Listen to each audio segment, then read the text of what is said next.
Welcome to The Explainer. Today, we're diving straight into a story where the mind-bending physics of semiconductor manufacturing collides with the absolute highest stakes in the corporate world.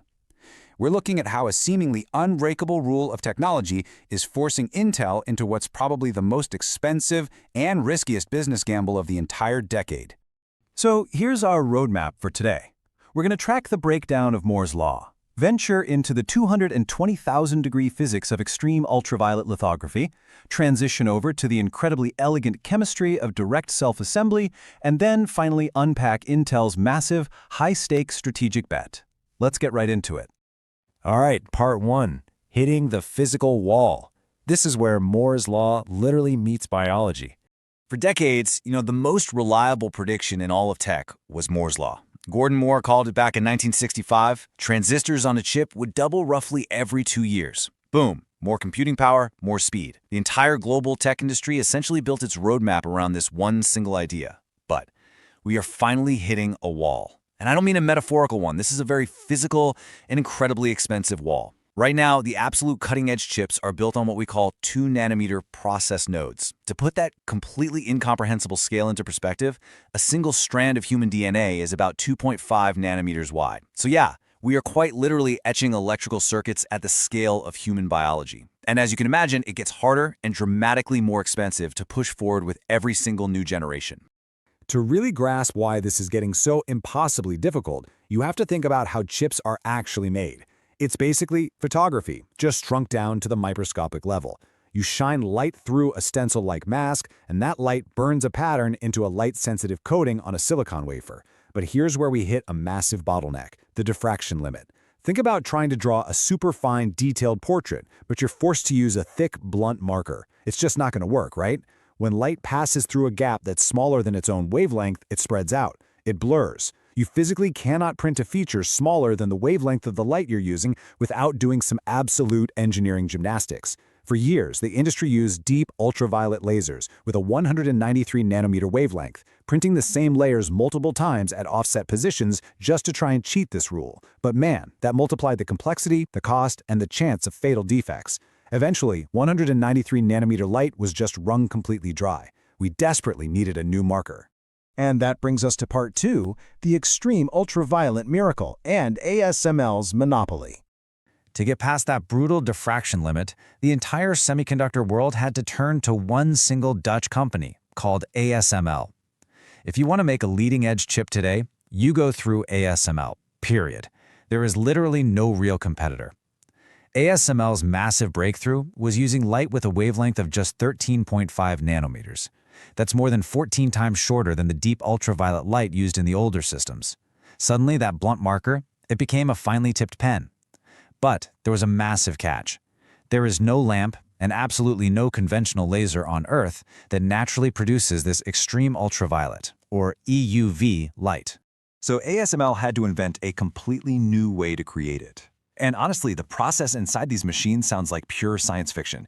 Check this out. Inside the generator, a mechanism fires 50,000 microscopic droplets of molten tin every single second. These droplets are flying at 70 meters per second. Then, a low-power laser hits each individual droplet in midair and flattens it into a pancake shape. Next, a second insanely powerful CO2 laser blasts that tin pancake, vaporizing it into plasma that reaches around 220,000 degrees Celsius. That is roughly 40 times hotter than the surface of the sun. It's only this superheated plasma that finally emits the EUV light. And it gets crazier, because this specific light is absorbed by almost everything, including ambient air and glass, so you can't even use glass lenses. The light has to be collected and directed in a total vacuum by the most precisely polished mirrors ever manufactured by human beings, bouncing through alternating atom-thick layers of silicon and molybdenum. It's an absolute modern miracle of engineering. Unsurprisingly, these standard machines cost up to $200 million each.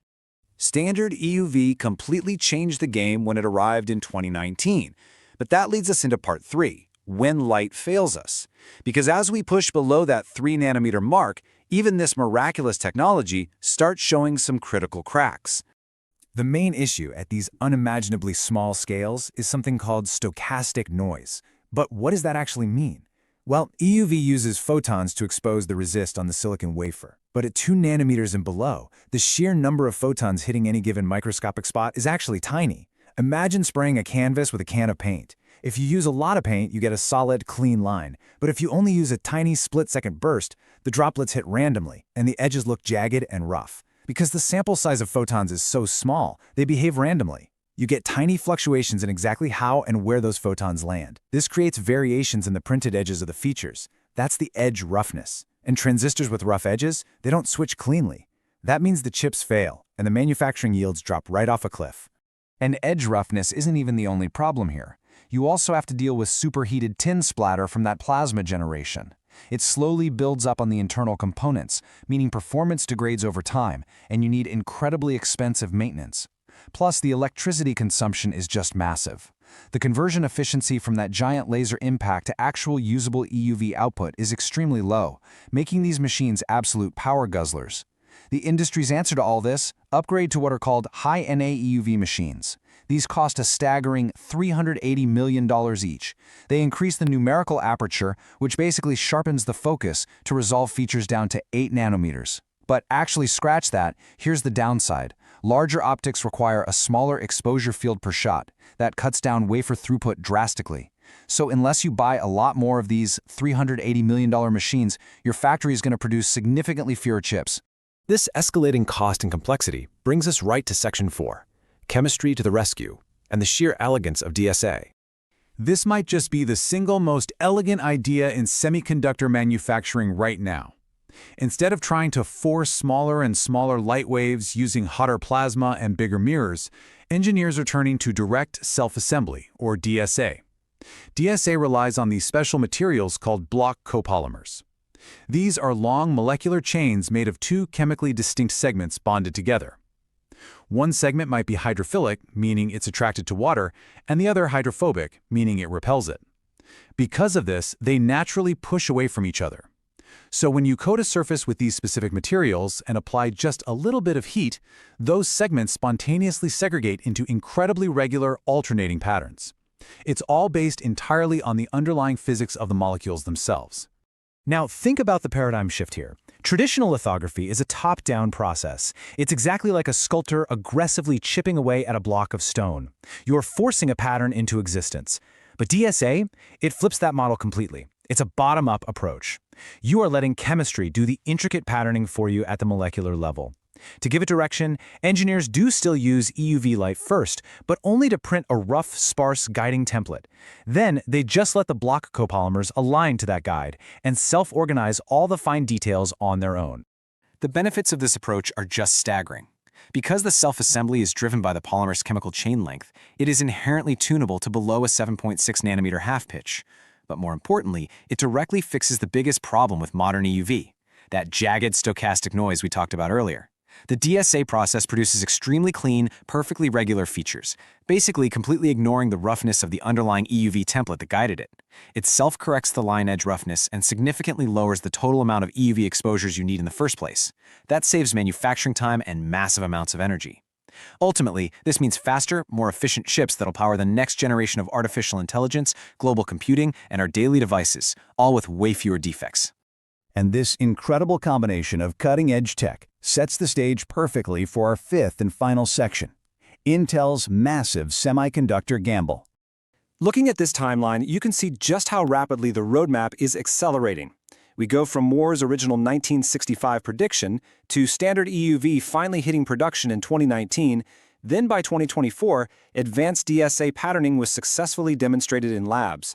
And now, moving into 2025, Intel is aggressively deploying their second-generation High-NA machines. They're doing this specifically for their upcoming 14A node, which sits squarely in the 1.4 nanometer class of chips. Intel is taking the incredibly bold step of combining High-NA EUV with DSA for at least 3 critical layers of this new chip process. Now, there is a stark contrast in strategy across the industry right now. Intel's biggest rivals, TSMC and Samsung, are playing it much safer. For their equivalent process nodes, they're sticking with standard low-NA EUV and relying on their existing, proven scaling methods. It's a conservative route, and the financial risk is way lower. But Intel? Intel is going all in.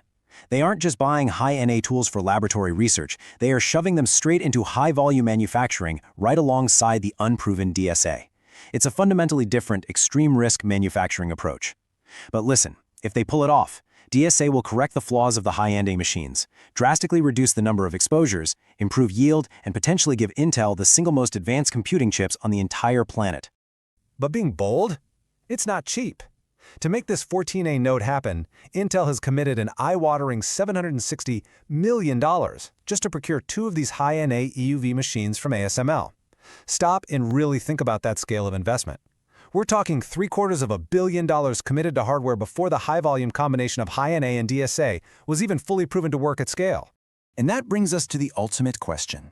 The capital outlay for this technology is so punishingly high that Intel has openly admitted they might just cancel the 14A node entirely if they can't secure a major external customer to justify the cost. It is a true technological arms race, happening at the microscopic scale of human biology. So, I'll leave you with this to consider. Will Intel's massive $760 million gamble successfully rewrite the physics of chip making and redefine the global balance of power? Or will they have built the most advanced, expensive machines on Earth with absolutely no one willing to buy what they make?